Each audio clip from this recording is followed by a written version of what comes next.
Alright guys, and welcome to the 17th episode of Lifting the Lid. In this episode, expect to find out how best to prepare for the Royal Marines, what happens if you dunk your rifle in a swamp, And why rubbing canola oil into your shins will not rehab an overuse injury. Let's get into it. Right, welcome back to a Lifting the Lid episode. We're going to have this as a Lifting the Lid, yeah? Yes. Cool. Okay, so we're going to, again, go through a kind of Q&A format. So I put on my sort of socials both an anonymous and a non-anonymous, is that a word? Question box. And so we've got some questions popped in from people, and they are, like we've said actually just off air, they're the kind of common ones that keep cropping up. So hopefully if we can get them boxed off in this and you're going to watch this, then you should get some value out of it. So hopefully you don't leave this with nothing. Like Yes. And if you're not already in the loop, the Lifting the Lid series is the kind of the side piece that we do to the main kind of below the bar episodes, which is more kind of like military focused. Correct, So the majority of these questions are going to be based around the military, joining the military, life in the military. Yeah. So if you're not interested in that, then go and fuck off, basically. Yeah. Go and find a below the bar episode, which is aimed at Gem Pop. I'll let you pose them. So yeah, essentially we're going to have just a question and answer format. We're going to discuss them, and then at the end we've got a segment to cover. So this should be around 50 minutes-ish. You'll know how long it is anyway, because you have the fucking notes. But Synchronised watches. yeah, let's do it. Right, straight in. Can you do an admin/ironing vid at some point, please? No. Because you're admin shit. Yeah, that's it. So while this probably would be, I don't think it would be helpful at all. Right, so I was a fucking proud air cadet, right, which meant that my ironing was fucking top drawer, right? Didn't really help me in training. No, I remember like when we used to go out in the early days of like turning 18, like you used to do my ironing. I was the Like go-to guy. Yeah, I'm pretty good at ironing. Yeah, but I've always been shit, obviously, because I've never been in the military. So yeah. my hand's never been forced. That's I am it. quite practical, generally. I'm quite domesticated. But ironing is one thing that's always evaded me, really. Yeah, okay, yeah. So, I think it actually made quite an entertaining video. You just have to preface it in that kind of, do all the things do the opposite of what I'm doing, effectively.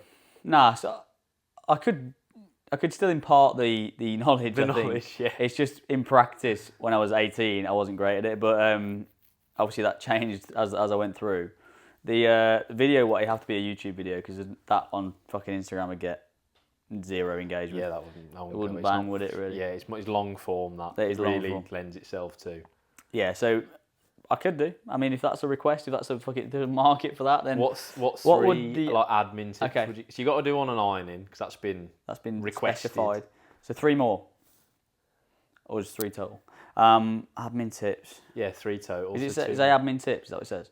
Well, just can you do an ironing/admin vid? Oh, I Doesn't see, okay. necessarily want tips. I think they just want to see you ironing potentially. Okay, No tips, just like ASMR. Bit weird. In an apron, just fucking getting around it. Yeah. So admin. I always, again, I've said this before, I think, but a to-do list is fucking huge for your admin. If you're able to actually jot things down and tick them off as you go, because there's so much to do when you come back. So for example, when you come back off an exercise, there's a million things to get right and to do for the next morning. So if you just leave it in your head and don't actually note anything down, then you'll just forget things, and you'll end up at 7 a.m. the next morning stood in front of your bed being like, fuck, I haven't done X, Y, Z. I hope it doesn't check that. I was going to say, Do and you know what I mean? as you know from experience, you should never leave anything to the morning. You shouldn't, no. Exactly. Especially if you've like dropped your weapon in a bog, for example, or something. Yeah, it's mad that. And if you're trying to scrub rust off it 20 minutes before you have a kick muster, that means you might fail an exercise. You should probably do that night before. To give context, on Baptist Run, which is a criteria exercise in Royal Marines training, at this point I was aware I'd already failed. So this is why I doubled down and burnt the ship. And basically, on the second, you do a series of night navigation exercises as one of the criteria pieces. On the first night, I'd failed miserable, right? I'd probably came in about 3 hours over time. So I was aware that was a write-off. You have to pass 1 out of the 2, and you're kind of aware of that. I absolutely fragged myself around the second night. And still came in like 5 minutes over time. So I was gutted, and I'd just been, like you said, plunged into bog through no fault of anyone else's, but I was following my bearing, and it just happened to be through a bog. My rifle had got submerged, and if anyone's ever served in the military, you'll know a wet rifle means an orange rifle come the morning. And the next criteria piece is a kit muster, which is where you get your kit inspected in the field. So I was like, right, thought architecture here. I've got basically 3 hours until I've got to be up and ready anyway. So I can spend an hour of that trying to get rust off this rifle, meaning that I'll pass one element, having failed the other two anyway, it doesn't make any difference. Or I can just wrap, go to bed, get a bit more sleep, and then still fail the exercise. It's actually quite logical. Yeah, cut your losses. Yeah. Because then you'll be more energised to face, whatever comes beyond next. The fail that you know you're going to get. Yeah, and what came after the fail was a massive thrashing.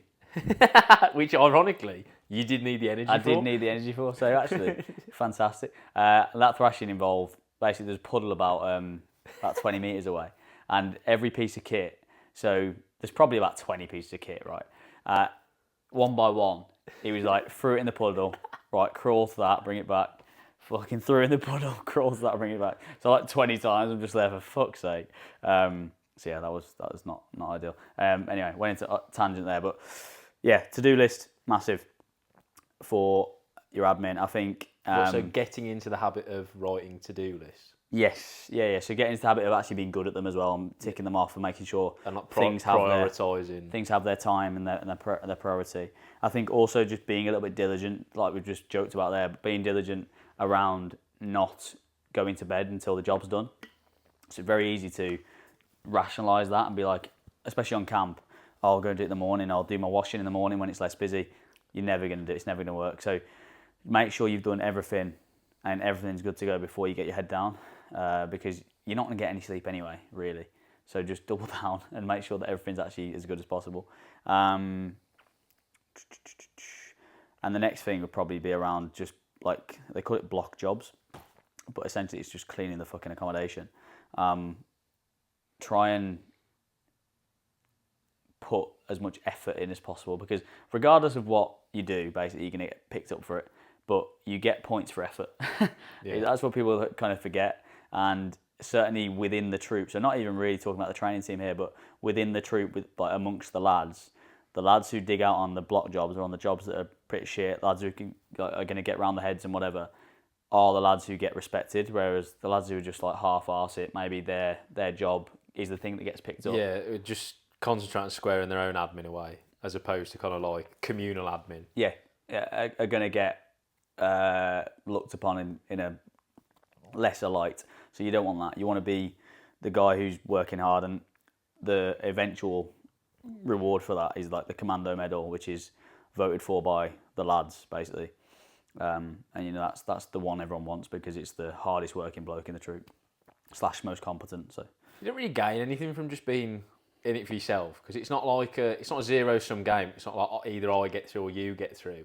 Like, no. Because theoretically, if you all pass, you could all get through. You all get through, and then they use your colleagues, and they hate you, and they think you're a knobhead. Well, that happens. That happens all the time. So there's really nothing to gain from just basically being a selfish knobhead, is there? No, but the logic could be, I get more time to do my admin, and maybe I then don't get thrashed with the lads. But again, it's flawed, because if anyone messes up, you're obviously in it together. So if you've got a room of 6 blokes, you might have everything perfect because you fucking were Jack and did everything the night before, and then one lad, because you haven't helped him out, is failing. You're all going to get thrashed anyway, so it makes no sense.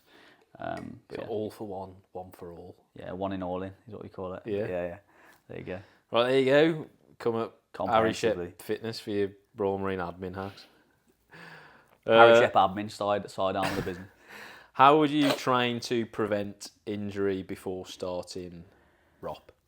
So we do this to the death, don't we? But yeah, I post about this all the fucking time, and talk about this all the time. It's bread and butter, this. Yeah, it is. I mean, the non-negotiables. Yeah, we basically look at injury prevention in 4 kind of buckets. So endurance, strength, stability, and mobility. So those things are to be considered, or to be front of mind when you're looking at these things. Strength first thing. If we can be strong, we're probably going to mitigate most injuries anyway. Injuries generally are an inability of the body to handle the fucking stress it's being given. So if we can be strong, we're going to mitigate most of that. Obviously, it needs to be strength in the necessary areas. So you're looking at kind of single leg stuff because that's what primarily you're going to be doing in basic training.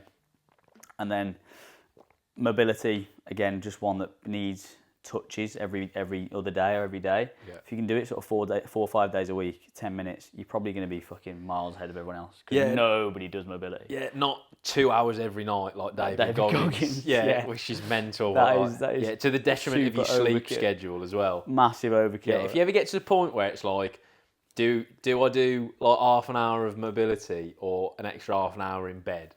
Always pick the bed. Yeah, because it's probably like a fucking 10x return. Yeah. So yeah, mobility just needs doing. Don't need to go any further with that. Stability is again just balance in essence. So single leg work will do that for you. Some dedicated balance stuff will do that as well. So working on, it's called like proprioception, but making sure that you're, I guess, doing things on unstable surfaces, so the body has to like correct itself all the time. I mean, it sounds so kind of like straightforward and simple, but if you actually do balance work in the gym, difficult. You do look a bit weird because no one else is doing it. But it's actually kind of like so like foundational, really. It should be so foundational to everyone's kind of S&C program, really. Well, no one's doing it apart from athletes. If you watch, remember in On It when we were privy to like the UFC fucking MMA fighters. Yeah. Their training looks very different to someone else's training because they're training for performance. And for like, again, like injury prevention and robustness. So yeah, it looks fucking mental.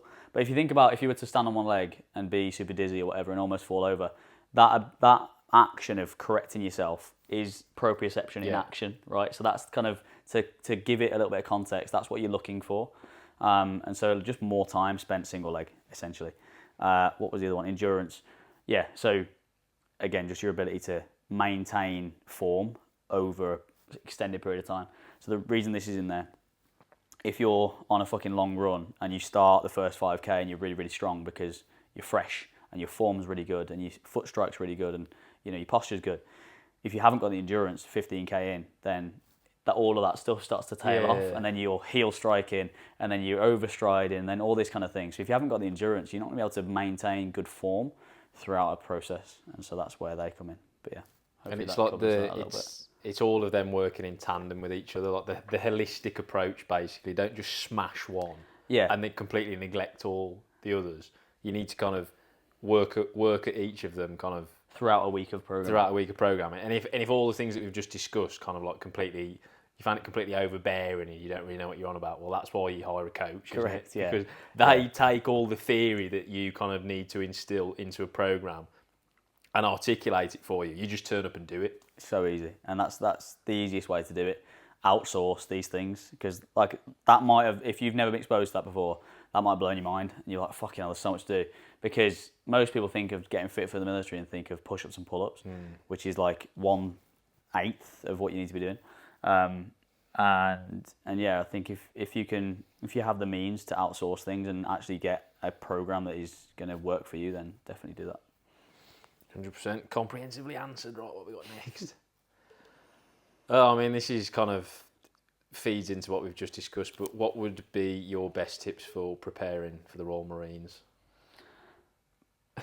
Yeah, it does. Follow a structured training program. Yeah, it's just kind of tripping over old ground. But yeah, so I think decide first that that's what you want to do and make sure there's no doubt in your mind. Then give yourself a decent amount of time to prep, whatever that looks like for the individual, but 6 months to 12 months tends to work. Test yourself and continually test yourself through the process. You know exactly where you are. Make sure the stuff we've just been through in terms of injury prevention is in there somewhere. And then just ensure that for each individual stage of the process, so interview, CPC, PGFA, whatever, look at that, look at the next piece and just ensure you can pass it. And you'll be fine. So if you got the interview and you know that doing a little more research is going to put you in a good spot, then do the fucking research. And if you've got PGFA and you know that the RMFA is all you need to pass, and you know the fucking standards and you still don't pass, that's your fault. And so look at it, make sure you can do it, and then move on from there. I had a really interesting conversation yesterday at the emergency services show that I went to. Don't ask why I was there, but with the guy that they sent from West Midlands Fire and Rescue, their kind of recruitment guy, and I was just talking to him about recruitment, and he said the amount of people that they get through the recruitment process that just do absolutely no prep at any point. It's insane. And they'll kind of stumble through. So there's 7 kind of stages to the recruitment process. It's quite protracted. By kind of complete fluke, they'll end up at like stage 3 and still not have like the self-awareness to think, right, I should probably actually take this seriously now. Yeah. So you got people turning up to interviews, which is like stage 3 or 4, with no prep. Like, you're allowed to take cue cards into the interview as well, and they'll just turn up with nothing.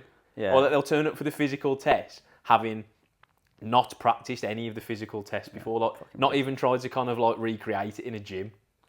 And it's just blows like, my mind. It's like, do you want the job or not? Correct. Do you know what I mean? Like, it's not just even that hard. 5 minutes of prep would just set you out so much higher than most people. Yeah, it's outsized returns, and you doing that 5 minutes gets you so much benefit rather than just not do it. And it's the same with anything, and that quote, the like 20 minutes extra prep gets you an extra fucking 30 IQ points, is absolutely true, and it works with interviews, it works with anything. And I do this now, the preparation for courses and stuff for a living, but when I was actually on my PRMC, I was talking to lads there, and obviously you get talking about what can you do on the pull-ups, what can you do on this, and people would turn around and go, oh yeah, probably won't pass tomorrow, I'm like, do about 2 pull-ups, the minimum's 4. I'm like, what the fuck are you doing here? Yeah, it blew my mind, mate. I was like, what the fuck is happening? Like I don't understand how you thought you were going to just muscle through another 4 pull-ups. It's like, if you know you're not ready, be it particularly with that kind of thing. Yeah, be it kind of physically or mentally, why are you there? Like, wait until you are. Yeah, because no shock. They fucking left after they felt like, what's going on? Yeah. And the reason it was so confusing was because I had no prior exposure to people going through the process, and so I'd rocked up, and that was the first time I'd seen that, and I was super prepared. Yeah. And I could max everything out, and so for me, I was like, what the fuck are you doing? Yeah, because you actually had the due diligence to kind of prepare properly and respected it all. I remember actually, before my PRMC, this like 2 weeks before, I was like, oh, fucking mega ADHD, needs to get some prepping, needs to get some practice in. And it was like 6 a.m. And my brother, you remember where my brother's room is? It's like right next to the lounge. And my brother's room was, like fucking 2 feet away for people who are listening. And this is the days before AirPods, before Shep had any fucking money to buy any things, right? So I had the Royal Marines push-up test. Full volume. on the speakers, the living room hi-fi system. On the speakers, and everyone was, all my family are fucking fuming. Obviously, no one's awake. My dad's awake because he's going to work. And my mum come down to like debrief me. And credit to him, my dad was like, no, he needs to prep, he needs to practice it, so let him off. And I was like, thinking back, that is cool, because I'd probably be fucking fuming. Yeah, they'd be supportive of you. Yeah, and my brother was Stand underneath the bar. Yeah. It's like 6 a.m. The windows are shaking like that. Jump up. Yeah. Your brother thinks like fucking nuclear holocaust. Yeah, so that's just anyway funny, but yeah, I mean, I can't stress that enough, to be prepped for the fucking next stage. Sounds super reductive, but it's so simple. Yeah, and in the same way that it's easier than ever to kind of stand out physically, I think just generally in life, if you just kind of put a bit of extra effort into anything, 100%, because we live in an age of kind of attention deficit, it just stands you. So the guy was saying that like they get people turn up to their like firefighter formal interview in tracksuit. Yeah, it's insane. What the fuck are you playing at? And you have to write an essay as well. So I think the stage before the interview, you have to write like an essay to basically, so they can see that you actually can string a sentence together. Yeah. Get loads of people now that just do it on ChatGPT, yeah, but they don't even have the wherewithal to proofread it before they send it in. So it's just, and like, because it's ChatGPT covers the whole of the internet, all of the references within it will just be American. It'll all be American spelling. So they can tell straight away. Yeah. It's just like, if you're going to copy or like get ChatGPT, at least like specify that it should be like a UK context or something, or go through it afterwards and change it. Just give it the right prompt. Yeah. Say, I'm applying for the UK fire service. There you go. It'll do it. He's fucking mad. Not that you should use ChatGPT, but theoretically, if you were to, like that was how you do it. These people don't even have the foresight to prompt AI properly. Yeah, you know what I think it is as well, a little bit of the, and we talk about it quite a lot, I think, is the instant gratification stuff of TikTok and Instagram and stuff. Because now it's all about speed. It's all about kind of how fast can I do something, rather than doing something correct. It's about doing something fast, which inherently trips you up at the first hurdle. And with things like proper jobs and application processes, that just doesn't work. Whereas, on TikTok, if you can, be the quickest to put out 17 reels a day or whatever, then you might be at the top. Especially with public sector jobs, like kind of traditional public sector jobs, so like... With standards.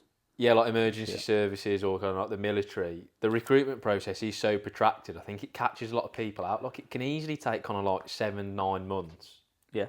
Yeah, so we've had loads of people, quite a few who fall out of love with it in terms of the medical might be taking a bit of time, and they're like, it's taking ages. Yeah, it takes, like, that's what happens. Like, mine took me 9 months to get through. And I've passed everything first time, so if you fail anything, that's like even longer. So, yeah, man, it's mad. Anyway, next. Comprehensively answered there. Oh, here we go, something a bit different. How did you feel when you first went to Lympstone? Shitting yourself, probably. Overwhelmed. Yeah, probably is the word.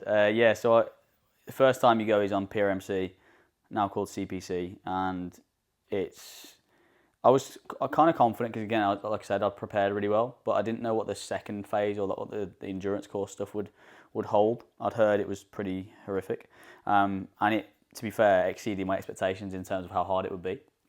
So I think I was probably a little bit naive. I was nervous, obviously, but I was a little bit naive because I was like, I'm super fit, I'll be absolutely fine. And again, my performance on the first day probably compounded that feeling in terms of that confidence, because I was like first on the 1.5 mile run, I was last on the bleep test. I got the highest score and everything, and then I was like, oh shit, now I'm fried physically, and we're going into a period where I'm actually not on the top dog anymore, and that probably caught me out a little bit. So yeah, I mean, probably not as nervous as I maybe should have been, but yeah, kind of still, like, nerves are, especially with something like that, nerves are actually a good thing, really. They get vilified a bit, really, kind of nerves. But I mean, it shows that ultimately it shows that you care, and it shows that you kind of you're not going to be complacent with it. Yeah, 100%. It almost focuses you a little bit. Yeah, 100%. Because if you're not nervous, the opposite of being nervous is being like, what would the word be, like, lackadaisical around it? Yeah, complacent. That's it. Yeah. So, and that if you had to take one of the two states going into something you care about, obviously complacency would be the one you disregard. Whereas complacency in the moment probably feels nicer. But it gives off. So internally, obviously, being nervous, like your senses doesn't feel nice. It doesn't feel nice, but your senses are actually going to be heightened. So anything that you do kind of be physically or mentally, as long as you're not entirely overwhelmed, you're probably going to perform a bit better because of the adrenaline and stuff. On the opposite hand, if you're just complacent, you're not going to be sharp at all. Well, it's actually the opposite, isn't it? So the more complacent you be, the less switched on you kind of are to anything, and the less heightened everything is. But then obviously, externally, this is basically a job interview. They're judging like how much effort you're putting into stuff. So if you turn up there basically horizontal, like because you're so chilled out, that gives all the wrong kind of like non-verbal communication immediately. Yeah, so like he's not respecting this process at all. He doesn't want it. Yeah, and it's just not going to end well for you ultimately, is it? Because even if you pass, your initial first impression is tarnished. And actually, you can fail for personal qualities. So even if you pass everything, if you're a bit of a dick, they'll fail you. Yeah. Because they just don't want you working with them, and it's like a they'll find a reason to get you out. Yeah, they will weed you out. Or even if they don't, they'll just single you out on the endurance course and make you quit, and that happens as well. But like, if you're a dick, you're a dick. That's not a nice way to go down. Is it? Like, no, that's just you've just been called out there, haven't you? Like, yeah, and it's like you say, it's basic stuff though, innit? It's like, be keen, show some urgency, all that kind of thing. It's bollocks. This whole like, you want to be like fucking the grey man or whatever. Yeah, that's bullshit, mate. Or like, you just want to be like, cool, play it cool. Like, you want this to be your carear or not? Yeah, exactly. Take it seriously. Just be fucking like keen as mustard. There's no dramas in being keen. I find this an issue with everything, like enthusiasm actually being like an attractive trait as opposed to as opposed to looking over keen or looking like thinking it's a little scared bit of like coming across as being a bit like uncool because you're too enthusiastic about something. But like, oh, sorry for being so passionate. Yeah, do you know what exactly. I mean? Sorry for having an interest. It's bollocks, isn't it? Yeah. Like, what are you supposed to just go through life muted on everything? It actually, dating's a good example, or the dating market, because the more effort and interest you show, generally, the lower the fucking opposite party's interest, which is mental. And they're just the games you play, right? But it makes no fucking sense. I don't think there's any shame in the old double text, mate. It's fucking sound, mate. Exactly. Like, well, if you're keen on them, then you got to show it. Exactly, and then if they're a good person, they'll acknowledge that. And then think this person's good for me. And if they're vacuous and just interested in playing games, then they'll fuck them off. And that has circumvented any hurt in the fucking in the immediate end. So it's a great vetting process, really. So take home, double text. Anyway. CPC is on the 29th. Any last minute mental and physical tips? You've got a week and a bit, 9 days. Test yourself is one that I always give you. It's linking back to everything we've just spoken about at length, but give yourself confidence. Like, why go without the evidence that you can do it? You know, show yourself that you can do the bleep test and do all the fucking shit one after each other. Like, mock it up like it's a mock test. Make sure it's one after the other. Make sure you're getting 2 minutes rest in between. Make sure that, you know, the bleep test is actually 20 metres and all the rest of it. You're doing it to the beep. You're holding yourself to good standards. All of those things, and be kind of strict with it. And then if you can do that 7 days out, you can do it on the day. Like, it's you've got nothing to fear. You're not gonna fall off in 7 days. Like, your strength's not gonna fucking disappear overnight. Your fitness isn't gonna disappear overnight. And doing anything else, like, isn't that productive? No. Like, what's the point in going and smashing yourself and actually trying to get fitter? Whereas now you should have done the work. Let's just test, show yourself psychologically that you can do it, and then you can go and do it. You've put in the hard work. Like, that week before should just be about having confidence in knowing what you can go and do, and trying to go down there as energised as possible. Your focus should switch to recovery, really, and kind of being as fueled and well slept as possible. Yeah, 100%. Right, classic. It's like we could play like fucking Brummy Brothers Bingo. Yeah. I have pain in my shins, but not too bad. Do you want to take this? So this is a Shin Splints question. Basically, if you've got a bit of pain in your shin, should you rest? But he's got ROP in 3 weeks. It's always a difficult one. In that instance, it's going to be kind of like specific.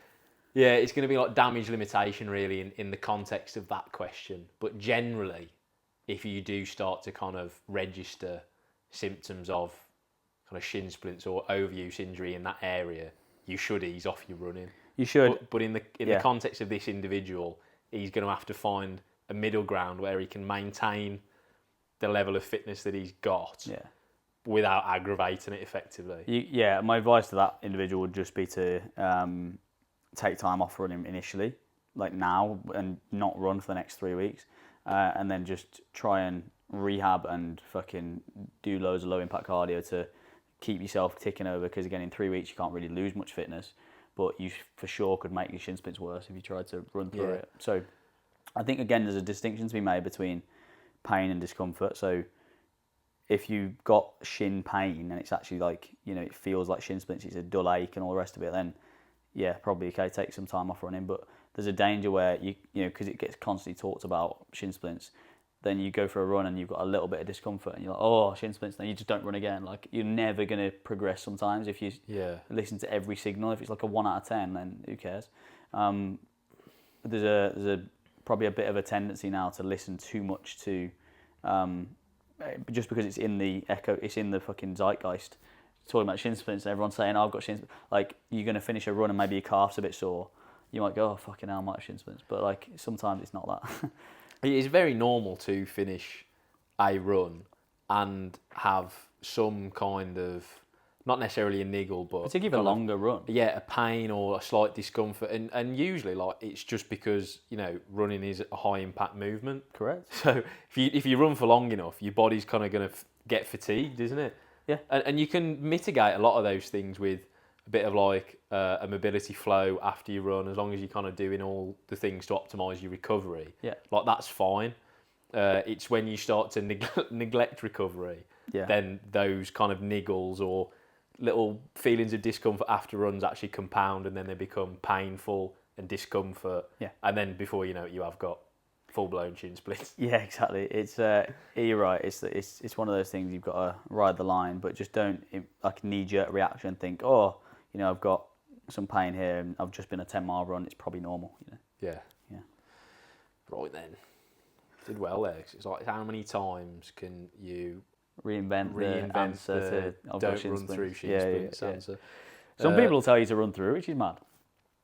Yeah. Some people we know actually, very let's well. go through a few of our favourite ways that other people think you should deal with shin splints, but you definitely shouldn't deal with shin splints. Almost the opposite. And we'll keep of it what anonymous. You should be doing. If you want for legal reasons. If you want to play a game in the comments, you can have a little guess about who we're talking about. Because if you're in the military space, you probably would have come across these people. So yes, the first one is ice your shins. Ice in the shins. That's an interesting one because obviously, ice does help with swelling and reducing inflammation generally. But just icing your shins and then continuing to run isn't really going to help an overuse injury, is it? Not really. And actually, generally, there's not that much inflammation going on. Well, exactly. Yeah. There's not that much swelling or anything, is there? So there's nothing really to manage. And oftentimes, what it'll do is, you just put in like a fucking plaster on the wound. Effectively, there's a deeper lying problem in terms of, if you can even call it that. Yeah, that's being generous. Yeah, that's being very generous. Another favourite of mine is foam roll the shins. Foam rolling the shins. People like the foam roller, don't they? Yeah. I think it gets more credit than it deserves, to be honest, especially in the context of a bone. Of rehabbing. Which is interesting. Yeah. It's great for muscles. Not so good for bone. Yeah, it probably hurts, but you can absolutely foam roll the soleus and the calf, get some like soft tissue work in. Yeah. Fine. But the actual front of the shin, what you do? It's the prescription there, isn't it? So like you said, yes, the foam roller can be useful for kind of loosening off, rolling out the kind of connecting tissues and muscles around kind of the area of interest. But actually, just fucking pure roller on bone is probably not really the best use. And that is genuinely something I've heard a couple of times. Yeah. Which is insane. The canola oil is always a good one as well. That's a bit homoerotic, I'll be honest. I think there was some. I think that's got to be a joke. There was a hidden agenda there, really, I think, wasn't there? I'd imagine so. Getting young lads to send videos to him of them rubbing canola oil in the shin. Yeah, in the paddling pool outside. Yeah. Right, get in the paddling pool. Right, back on the canola oil. Little superset. Yeah. Yes. Any more? Well, I mean, the obvious one is continue to run. Yeah, well, I was going to say that. That's fucking mental. That's the crowning. Yeah, that's the golden goose. And unfortunately, because there's kind of like still kind of like that Goggins bravado, broistism mentality within a lot of the kind of military fitness space, you do tend to come across that quite a lot, unfortunately. If you're in pain, just keep going. Yeah, keep running, it's only pain. Well, it's only pain until it's then a stress fracture and then, Yeah, and then you are taking 3 months off. Yeah, and then As I said this literally earlier on and in the last episode, problems do not get better over time if they're not fucking addressed. Take that with anything, the job you don't like, the relationship you don't like, your fucking shin's hurting. If you ignore it, it gets worse. It's mad that, innit? Because we were talking about this in the last episode. Mad that, it's weird how, like, if you actually know what you're on about and you have, like, a coherent kind of, like, coaching philosophy, how much kind of crossover there becomes, when you're discussing things around kind of, like, health and fitness, as opposed to just kind of, like, saying whatever comes into your head because you don't really know what it sounds cool. And it sounds cool and you get likes for it, Yeah, it's mad, that. So, yeah, it's fucking... I think we've shot that on. But yeah, shin splints can't be run through. There's your take home. Yeah, keep running through shit. Or any overuse injury for that matter, because it will just get worse, not better. The key there is overuse. Yeah, again, it's like, it seems so obvious, doesn't it? It's like, well, I'm going to be running for basically my living and my career. I should probably like get better at like doing kind of single leg work. Do you think that's obvious in the same way that like, obvious that like if you've got shin splints, you shouldn't make them worse by continuing to run? But there's like a weird mental block that people have, isn't there? Right, okay, so we've exhausted all of those questions. Have we got some more? switch to our sidearm, or we reload. Right, I keep getting messages from the actual app itself. Yeah, we've touched on this, haven't we? What's it called? Yeah, actually, NGL, it actually does do it. It's like sent with love from Team NGL. Yeah, well, I don't... Fuck off. I don't want your questions. I want actual questions. Actual questions, right. Because I could just make up questions. Do you want to answer that? Do you want to answer that? Again, very right. This is completely left field. And if you thought that the first half of the podcast was impressive, thought-provoking and educational and kind of like full of wisdom, this is where it falls off a cliff. You might want to switch off now. Yeah. Very personal. Is losing your virginity actually that fun, or is it completely overhyped? Honestly, overhyped. It's like anything, isn't it, really? Like, we don't need to go into the specifics of our own experiences and air some traumas. But, the first time you do anything, you can expect to be pretty shit at it. Yeah. Unless you're some kind of generational talent. Right. Phil Foden of the bedroom. Unless you're kind of like a mercurial prodigy. Screwing hat-tricks and shit. Yeah, exactly. You're not going to be very good at anything the first time you do it, are you? It's like, to get better at something, you need to practice it. Yeah, and typically you're quite easily excited at that point. Yeah, exactly. So, you are. For lack of a better phrase. It's not a good combo. Good to go. Yeah, it's not a good combo. So no, it's like a necessary thing you've got to get through to then enjoy the rest of it. You just need to get it out the way. Yeah, but that doesn't mean fucking do it when you're 14 or something. But you just need to do it with someone who you don't hate and you're not going to fucking feel really uncomfortable with. And then after that, it starts to become a little bit more like enjoyable because it's now more normal. Well, yeah. And there's you'd hope so. There's less like nerves around it, for want of a better phrase. But yeah. Yeah, don't fucking overthink it in your head as well. Which is it? It's weird to give this advice now as well. I say like we're fucking 26. Not like we're fucking Gandalf. Yeah. But at the time, like those kind of like what now seem to be very kind of like trivial rites of passage or whatever, they do kind of weigh quite heavy on your shoulders, don't they? Back then. Yeah. But in the long term, they don't fucking mean anything. So it's like anything that like your problems are as big as they're relative, aren't they? Yeah. So just grab a rotter at the park, get it out the way. That's Ed's method. Get it out the way in the darkness. Yeah, everything's all the same with that. The bleak darkness. Yeah. The bleak midwinter. Yeah. Yeah. So ultimately, it's not going to be great, as I said. Ultimately, it's overrated. Unless you are kind of like the next Johnny Sins. Yeah. I mean, maybe ask him what his first time was like. Who knows? It might have been great. Yeah. So I think it's probably overhyped. is the answer. It's not that enjoyable. But again, if you are a person who's asked that, then just don't overthink it. Adam Rowe was talking about this on Have a Word the other day. If you haven't watched it, go and watch it. It's funny.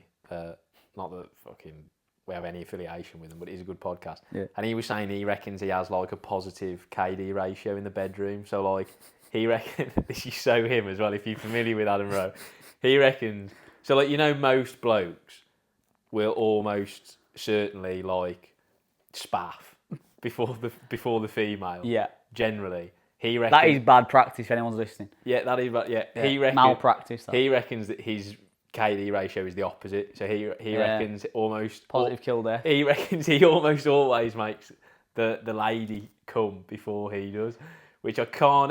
He's no fast or hard rules with the truth there. Also, there's no real way to know. Well, exactly. Even if you're him, only if you're the girls. So I thought that it was a bit Jay Cartwright-esque. Yeah, I mean that's true. I like it though. Positive kill death ratio. That's funny as fuck. Because mine's terrible.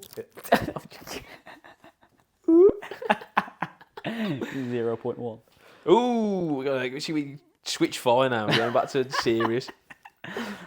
Advice in dealing with the Forces Administration for those going into Royal Marines. Any general words of wisdom regarding paychecks, booking time off, or even trying to get into a nice SSQ?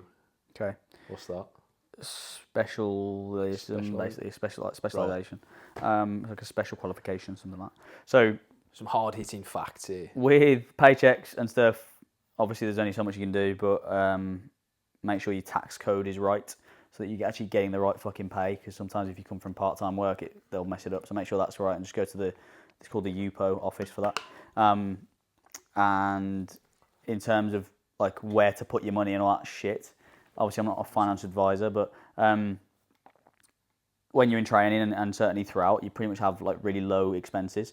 So I'd use it as a time to put some money aside if you can. Don't just be a knobhead and spend it all, because you don't need to really. You can still spend a decent amount of money and like enjoy yourself and still have some left over. So make sure you're kind of taking care of finances as you go through. The paychecks aren't huge, but your expenses aren't huge either, so you can afford that. Also, I don't know if you've come across this, but it's quite relevant. It's an Instagram page called the Savvy Squaddy. I've not. You've not come across it, so it's basically money tactics for military minds. So it's cool. Just all kind of like financial tips if you're in the armed forces. Well, there you go. Go follow the Savvy Squaddy on Instagram. Yeah, and then in terms of booking time off, unfortunately you can't really. You have to adhere to the actual leave period. So Easter, summer, and Christmas, you have to adhere to those. That's just an unfortunate factor of being in the military. And then picking a nice SSQ. Nice is a funny way to describe it. It's going to have to be something you're interested in, and there's always a waiting list. So depending on what that is, what you're kind of looking at, if it's PTI, ML, something like that, then it's going to take a little bit more time. But if it is something like that and it's just, the time that's maybe going to put you off, make sure that you put it in early, first of all, and then do everything you can to try and speed that process up, because a lot of people will just be passive with it. If you can be proactive and grab it by the balls almost, then you're going to be in a better spot. There's just no predicting where you could end up. No.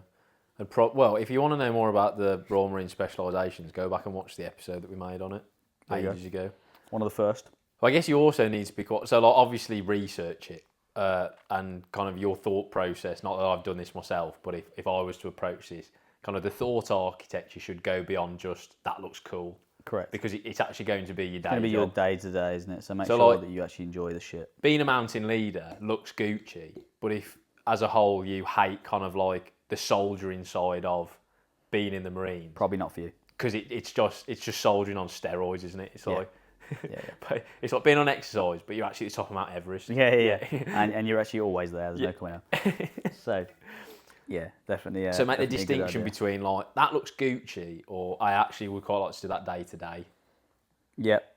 I think that's probably all. Again, that insight with the Savvy Squad is probably a good. Yeah, I came across that the other day. I've not heard of it.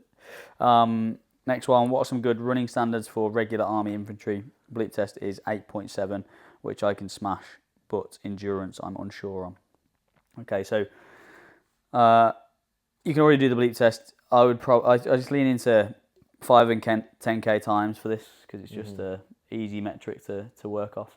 If you only need 8.7 on the bleep test, you don't need to go too crazy with those. Probably anything below 48 minutes, 47 minutes 10k would be really, really good, I think. Yeah. And then like a 22 minute 5k would probably suffice.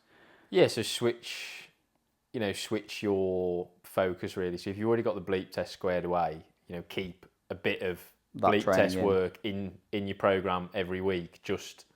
It's just more, like we were discussing earlier, it's more of like a skill acquisition thing. It's exposure. So you don't get skill fade, and then kind of I'd divvy your running sessions up depending on kind of how much training availability you have to kind of doing an interval session and like a longer, slower, easier, steady state run. Yeah, definitely. Yeah, that's the easiest way to break it down. The easiest way to do it, and then shoot for those numbers. And if you can test your 5 and 10k, and then go through a process, test them again. Hopefully, they should be around that 47 and 22 mark, and there or thereabouts. So that'd be really good, I think. Put you in a good stead. Yeah, definitely for that role.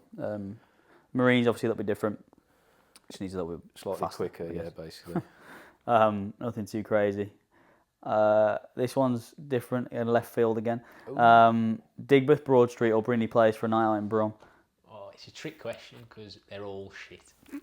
Nights out in Brum are pretty gash, and we've done them all, so probably loads of times. So we've probably outdone it a little bit. Well-trodden path. Yeah. So what were the options? Sorry. Brindley Place, Digbeth, or Broad Street.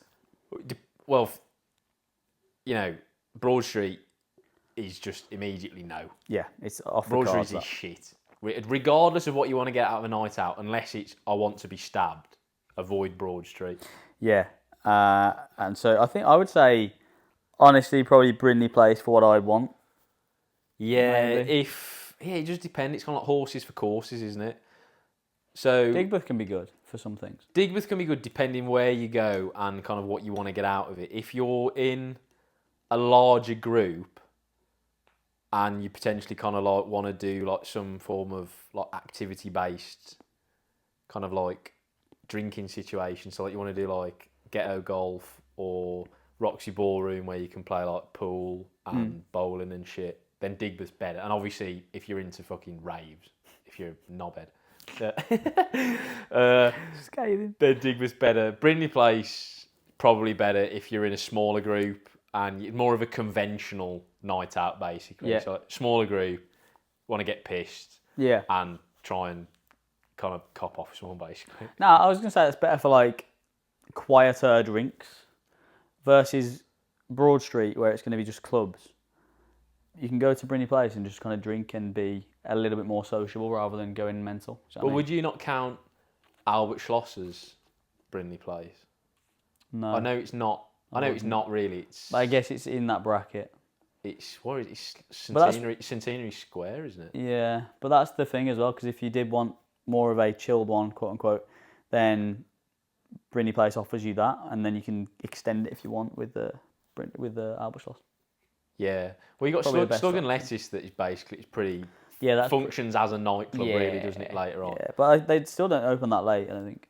No. It's like 1 a.m. So. But I think most people tend to start in Brindley Place, and then naturally, kind of when you reach that certain blood alcohol level, and make bad decisions. You kind of all migrate over to Albert Schloss. Yeah. That question we've done as well. So we shall, questions-wise, leave it there, I think. What was your next bit? Have you got a... Yeah, so we're going to do a quick segment. It's not military related, but I'm sure a lot of you will appreciate it. We're going to end on a positive. To be fair, we have been quite good this episode, because we do have a habit of going a bit doom and gloom. Yeah, especially for the third episode. We've kept it all kind of above board. No wrist violins this week. Reasons to be cheerful.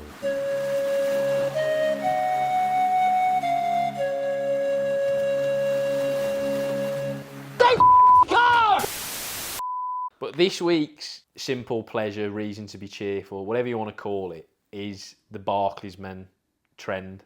Yeah, so this is something I hadn't been doing the rounds aware on of. the internet. So this is basically sad, like millennial / Gen Z lads who grew up watching early noughties kind of like Prem football. Like, when you're like, that age when like football is life.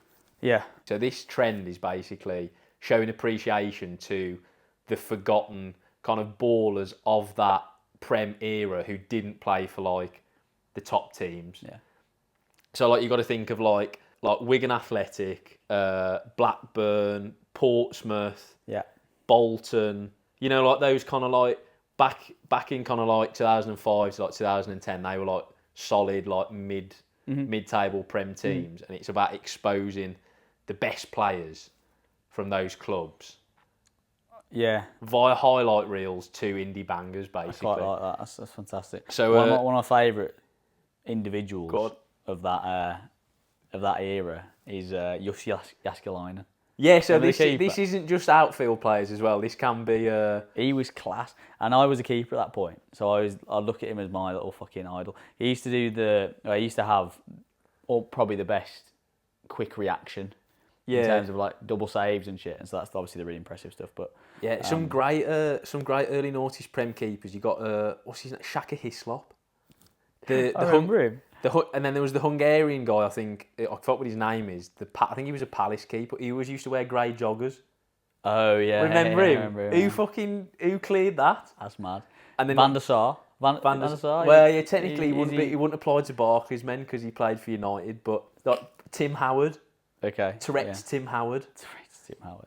But yeah, so David James. If you like football and you've kind of like been living under a rock and you want to get in on this trend, go on X or Twitter and just type in Barclays men.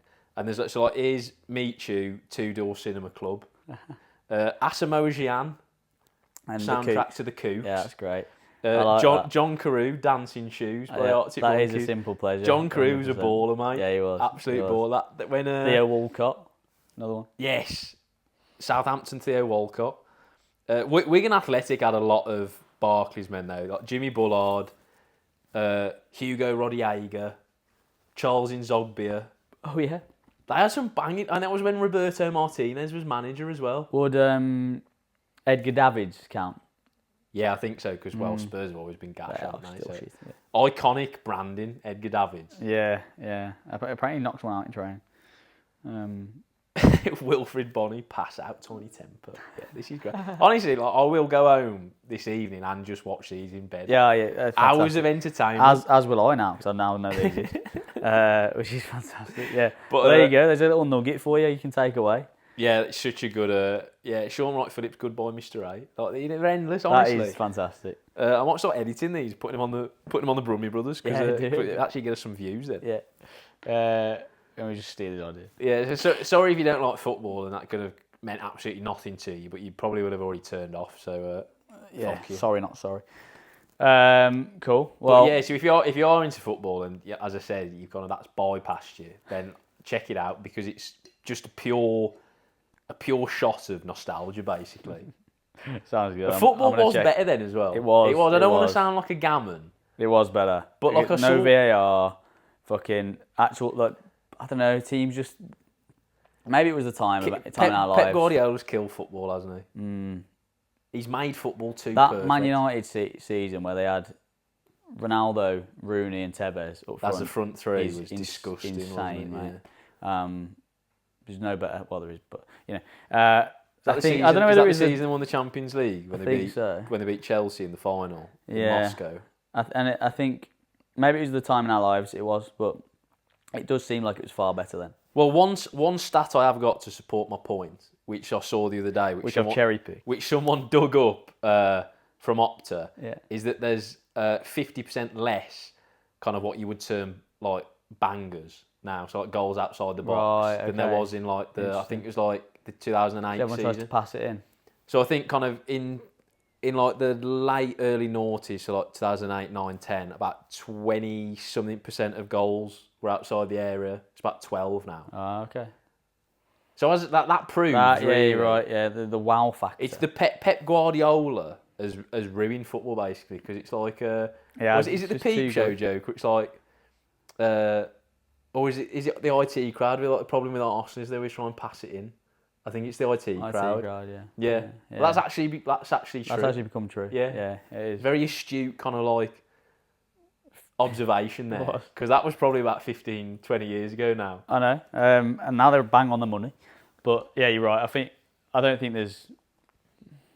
I don't know, because there are very good elements to football now. As in, like, it's so impressive that City's so dominant and all that sort of stuff. But, and the athleticism. Yeah, but it's not. Well, impressive, actually, to be fair, that might come undone because their hearing has started now. Oh, really? They're 115 charges, so they could get stripped of all the titles that they've won and relegated. Imagine. That'd be hilarious. That's bollocks though, because then all of those seasons, and obviously I'm biased because I'm a Liverpool fan. But for the past like 6 seasons when Klopp played second fiddle to Guardiola in the league, like he's just robbed Liverpool of like the most successful period in the history, basically. Yeah, it is bullshit. That. Do you reckon they'll get backdated? They'll have to get done, because 100%. So like Everton have had like 3-point deductions now for like a couple big point deductions for a couple of charges. City have got 115, so they're just gonna have to relegate. They're just gonna have to relegate the fuckers. Good lawyers. Yeah, it is mad. So that'll be interesting. But yeah, comment. So what we're going to do, we have a weird comment section after this. We're going to have a comment section full of people in the military prep space who you think give Shin Splint advice, and early noughties Premier League ballers. Yeah, and also let us know if you've noticed any improvement in camera quality. Just trying something different today. Oh yeah, just last minute housekeeping. Yeah. We have tried your new Gucci DJI. Yeah. Fucking, what is it, gimbal mic or something? It's like the fucking... Gimbal Womble. Yeah, that one. Gimbal Womble 3. But yeah, really we can use it for kind of like Steadicam content, aren't we? Yeah. But like it can also serve double as the podcast camera. Exactly. Cool. But yes, we don't really know what's going on beyond this. No. Exciting. Because this is the end of our little batch cook. And it'll be another batch cook. Between now and the next batch cook, we probably won't see each other for a few weeks. Yeah. I will have been to Italy. Yeah. And you will have done a full high rock simulation, so... We'll report back. We will report on how back, both of those depending things on have gone. how those things go. Yeah. Cool. Well, thank you for watching. We are now done for the day. Fucking long day. Long old day. I've still got 2 calls. Fabulous. And I've got a 2.5 hour drive down south. I don't know who I'd rather be. But yeah, thank you for watching, and we will see you next time. Well, fucking hell, get rid of it, yeah. We'll see you next week.